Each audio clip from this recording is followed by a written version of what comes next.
So we have our Scrum events, we have the sprint, we do our sprint planning, we have our daily Scrum, which is a 15-minute meeting every day of the sprint.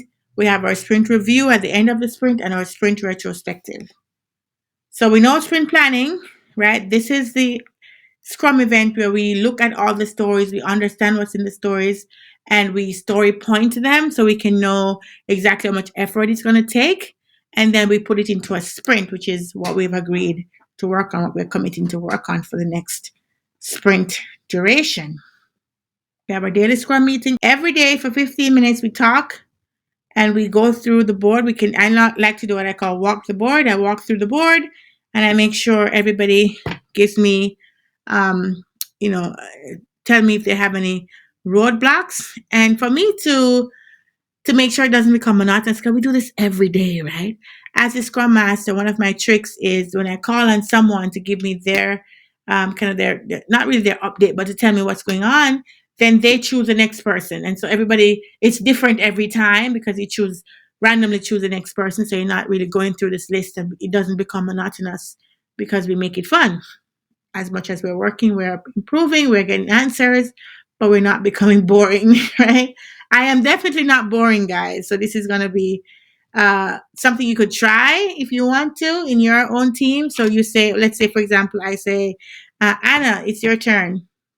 Can you tell us if you have any roadblocks? And Anna says, well, yesterday I worked on this bug. It was pretty easy fix. We had to just push this data over to the server. Today I'm going to be working on these other bugs I just picked up. My roadblock is I need the data from ClickHouse to be able to test to make sure I have it working properly before I put it into the QA ready, right? Something like that. And they say, okay, who can give them this data? And the person who's managing the DevOps would say, okay, yeah, I can have it done for you by 12 o'clock. And boom, we've solved that roadblock, right? So this is how it goes. Some of the things they bring up can be solved in that meeting. And sometimes I would say, okay, Anna, David, and Susan, let's meet after the Scrum and have a little huddle where we can clarify the roadblocks that you're having. And so in that meeting, they come together, we solve it real quick, everybody walks away, and then they have a solution. So I don't keep the meeting running longer, the Scrum meeting that is. I don't have the Scrum meeting going over the 15 minutes because somebody had something that took us down the rabbit hole.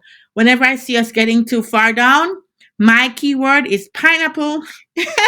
I use the word pineapple, which means this is conversations getting too deep. Let's cut it here and let's regroup after the Scrum and talk about it, right? So people call it different things. They call it parking lot. They call it all kinds of stuff. I call it pineapple. It's my own term. And it means my team came to understand it to mean whenever I say this is a pineapple conversation, they know I mean this going too deep. Let's have a different discussion separately and let's move on with the daily Scrum, right? So people are doing their own thing. I had a friend who used to use a bottle of water. This is when we were in the office. You give you a bottle of water in your hand and you could have to say your update basically and pass the bottle of water to the next person. And so they know that they have this thing in their hand. It's like heavy. So you can hurry up and say what you're saying and move on, right? I don't know if that was a good approach or not, but the point is that you don't make your daily Scrum meetings longer than 15 minutes because somebody has something more in depth to talk about. You get their update and if you need to meet with them later, you meet with them, or they need to meet with somebody else, they come together, they solve it. We're all responsible adults. We can give updates so everybody can benefit from, and then have a separate meeting to go into details where necessary. So that's your Scrum. The sprint review is very important. This is where you demo. This is where you talk about what you accomplished in the sprint. This is where you talk about the sprint goal and making sure you've met it. And the product owner has a big part to play in the sprint review as well. Retrospective, I already talked about this.